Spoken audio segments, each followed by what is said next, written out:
High court में matter है, सबको notice. Uttar Pradesh cricket association में लंबे समय से व्याप्त अनियमितताओं के संबंध में उच्चतम न्यायालय द्वारा देश में क्रिकेट के सुचारू रूप से संचालन के लिए गठित। नमस्कार और आप देख रहे हैं crime week news. Justice Lodha समिति के नियमों और दिशा निर्देशों को पूर्णतः उल्लंघन उत्तर प्रदेश क्रिकेट एसोसिएशन द्वारा लगातार किया जा रहा है। उत्तर प्रदेश क्रिकेट एसोसिएशन द्वारा कुछ दिन पूर्व घोषित उपचुनाव भी नियमों के विपरीत और उच्चतम न्यायालय के नियमों का उल्लंघन है। नियम विरुद्ध और गलत तरीके से बनाए गए लगभग 30 लाइफ मेंबर और कॉर्पोरेट मेंबर तथा डायरेक्टर की अयोग्यता को लेकर उच्च न्यायालय में अपेक्स काउंसिल मेंबर द्वारा रिट भी दायर की गई है, जिस पर अगली सुनवाई भी तारीख 3 फरवरी है। कार्य एपेक्स कमेटी करेगी और एपेक्स कमेटी में हमारे यहाँ पर 19 मेंबर की कमेटी है उत्तर प्रदेश क्रिकेट एसोसिएशन। लेकिन पिछले 2 साल से हम ये देखते हुए एपेक्स कमेटी के मेंबर होने के बाद में भी किसी भी तरीके की कोई जानकारी या कोई मिनट्स जो है वो उपलब्ध नहीं हुई। और जब कई सारी चीज़ें देखी तो उसके बाद में ये करीब 4-5 महीने पहले इस संबंध में ये हमने बात करी कि भाई ये जो है इसमें एपेक्स की पावर क्या है और बाकी पावर क्या है, क्योंकि एपेक्स को नहीं पूछा जा रहा और एपेक्स के संज्ञान में आए बिना बहुत सारी चीज़ें यूपीसी में होती आई, जिसके ज्वलंत उदाहरण में बताऊं कि अभी इसमें सब कॉपी इसके साथ में संलग्न है कि नियम क्या है, कायदा क्या है, सुप्रीम कोर्ट का क्या है। यहाँ पर आप सब मीडिया बंधुओं के माध्यम से, मीडिया के माध्यम से हमारा ये कहना है कि हम केवल और केवल 2 चीज़ों को लेकर के आज यहाँ पर बैठे हुए कि सुप्रीम कोर्ट के नियमों के अनुसार यूपी क्रिकेट एसोसिएशन चलनी चाहिए, सुप्रीम कोर्ट के नियमों का पालन करना चाहिए। उसी को लेकर के हमारे को हाई कोर्ट तक जाना पड़ा और उसमें अनियमितता क्या है यहाँ मैं बता दूं कि जो मैंने अभी कहा कि एपेक्स जो गवर्निंग बॉडी है, जो एपेक्स के जो कमेटी है वो क्रिकेट को सारे डिसीजन लेगी, लेकिन एकमात्र उत्तर प्रदेश क्रिकेट एसोसिएशन ऐसी है जिसने कि एक चैप्टर 10 के माध्यम से बिना सुप्रीम कोर्ट के संज्ञान में लाए और चैप्टर 10 के माध्यम से डायरेक्टर्स के थ्रू जो है इसको एसोसिएशन को चलाने का कार्य यूपीसीए कर रही है। जिसमें पहली बात कि डायरेक्टर्स के लिए खुद यूपीसीए ने लिख करके ये दिया कि हमारे यहाँ डायरेक्टर्स जो हैं वो केवल कंपनी के फॉर्मेशन के लिए हैं, उसके अलावा डायरेक्टर्स का कोई काम नहीं है। ठीक है, ये मुंबई हाई कोर्ट में लिख करके दिया हुआ है, उसकी कॉपी भी संलग्न है। लेकिन बड़ा आश्चर्यजनक बात यह है कि सारे के सारे काम बिना एपेक्स के केवल और केवल डायरेक्टर्स के माध्यम से हो रहे हैं। तो हम लिख करके कुछ दे रहे हैं सुप्रीम कोर्ट में और बदले में हम कर कुछ रहे हैं। हमारे यहाँ पर जबकि हम एपेक्स के मेंबर बैठे हुए हैं, हमें खुद नहीं पता कि आज तक 2 साल 2.5 साल में क्या हुआ है, कौन कौन क्या क्या चीज़ें हमारे माध्यम से हुई हैं। किसी के पास में किसी डिपार्टमेंट में भी जो है, चाहे वो CAG हो चाहे वो ROC हो, वहाँ मीटिंग का रिकॉर्ड्स नहीं है। जब ये 4 महीने से मुद्दा उठना शुरू हुआ है तब लास्ट मीटिंग के AGM की मिनट्स दी है जो है हम लिख करके देते हैं। यहाँ पर जो पैरेलल बॉडी डायरेक्टर्स की चलाई जा रही है वो बिल्कुल गलत है। एपेक्स मेंबर के थ्रू ही सारा काम होना चाहिए। यहाँ ये उल्लेखनीय है कि बिना एपेक्स की कमेटी के AGM कराई गई, उसका एजेंडा डायरेक्टर्स ने बना लिया।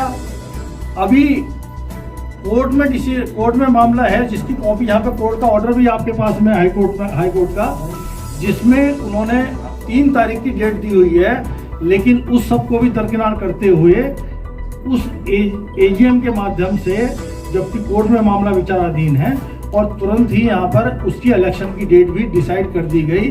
और यहाँ आपको ताज्जुब होगा कि पूरे उत्तर प्रदेश में इतना बड़ा इलेक्शन हो रहा है, लेकिन यहाँ पर उस इलेक्शन को ऑनलाइन, जिसमें टोटल 90 लोग हैं, 95 लोग हैं, उन 90-95 लोगों को ऑनलाइन, वो भी 2 दिन की घर जाकर के आप जाकर के साइन करा करके ले लीजिएगा। तो ये कैसा है, 15 फरवरी की उसमें डेट है। आप बताइए, इतना बड़ा इलेक्शन हो रहा है तो क्या यूपीसीए की AGM आमने सामने बैठ करके नहीं हो सकती थी क्या?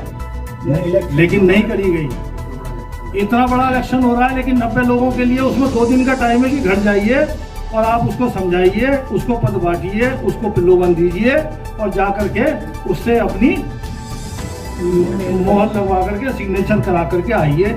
ये काम जो है ये यूपीसीए में हो रहा है। जबकि अब यहाँ पर एक सबसे बड़ा मैं मुद्दा और आप लोगों के बीच में हाईलाइट करना चाह रहा हूँ। पहला कहा कि हमारी मांग केवल ये सुप्रीम कोर्ट के नियमानुसार होनी चाहिए। जो ये चैप्टर 10 लगा गलत, डायरेक्टर्स जो चला रहे हैं लिख करके दे रहे हैं कि हमारे यहाँ डायरेक्टर का कोई काम नहीं है, लेकिन सारा का सारा काम डायरेक्टर्स के थ्रू किया जा रहा है। अब 2 चीज़ें सबसे ज़्यादा जरूरी है, वो मेरे विचार से सर्वविदित और सभी को पता होगी कि सुप्रीम कोर्ट ने जब 2018 में जो है हमारे यहाँ पर बिना किसी की जानकारी के 35-36 लाइफ मेंबर यूपीसीए में बना लिए गए। और वो जो मेंबर बने हैं, मैं आपको बताऊं, वो मेंबर हमारे यहाँ पर यूपीसीए में लोगों ने अपने व्यक्तिगत रिश्तेदार, अपने खास और अपने निजी लोगों को चुपचाप तरीके से बिना किसी एजेंडे के, अगर लाइफ मेंबर का ऐसा बड़ा इशू है कि सब लोग संस्थाओं से भी किसी ना किसी से जुड़े हुए होंगे कि अगर लाइफ मेंबर बनने हैं तो उसका किसी ना किसी एजेंडे में आता है।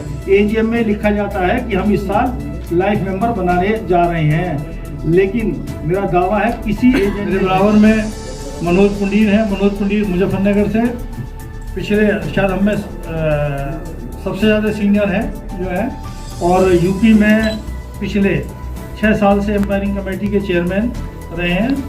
और यहाँ पर जो भी आपने प्रदेश में क्रिकेट देखी उसमें एम्पायरिंग के क्षेत्र में इन्होंने बहुत अच्छा काम किया।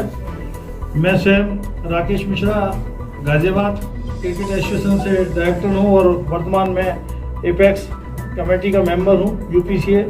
मेरे बराबर में है जावेद अहमद भाई।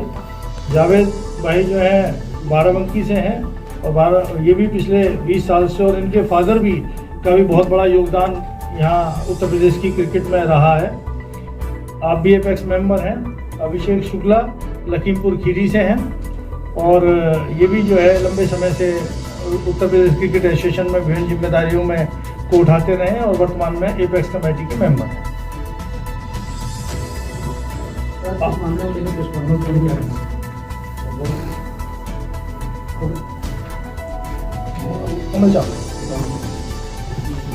आज का जो प्रेस कॉन्फ्रेंस करने की जो आवश्यकता पड़ी, यहाँ पर कुछ बिंदुओं पर प्रकाश डालना बहुत आवश्यक था, जिसमें मैं ये कहना चाहूँगा कि लोढ़ा समिति पिछले आपने 5 साल 6 साल में देखा होगा कि सुप्रीम कोर्ट ने लोढ़ा समिति के माध्यम से, जिसपे कि वह भी 200 करोड़ रुपए के करीब खर्च हुआ, उसके बाद में क्रिकेट के सुचारू के लिए, क्रिकेट की सफाई के लिए, क्रिकेट के उत्थान के लिए सुप्रीम कोर्ट ने नियम कायदे कानून जो लोढ़ा समिति की रिपोर्ट थी वो उन्होंने उसको एज इट इज़ जो है फॉलो करने के लिए सब स्टेट को कहा, और जिन जिन स्टेटों ने उनको स्वीकार किया उसके बाद में आगे बीसीसीआई से उनको जो भी सुविधाएं थी, चाहे वो फंड्स की थी या जो थी, वो बीसीसीआई से मिलना शुरू हुआ जिन्होंने दिया। हमारे यहाँ पे भी यूपी क्रिकेट एसोसिएशन ने भी ये लिख करके दिया कि जो भी लोढ़ा समिति की रिपोर्ट्स हैं, सुप्रीम कोर्ट के जो आदेश हैं उनको एज इट इज़ यूपीसीए भी पालन करेगा। ठीक, लेकिन बड़े अफसोस के साथ ये कहने की बात है कि हमारे यहाँ पर यूपीसीए में एपेक्स कमेटी, जो कि इसमें कॉपियाँ भी संलग्न हैं उसके साथ में, कि एपेक्स कमेटी जो कि ये कहा गया सुप्रीम कोर्ट के आदेशानुसार कि सर्वोच्च बॉडी रहेगी और क्रिकेट की एजीएम के बाद में क्रिकेट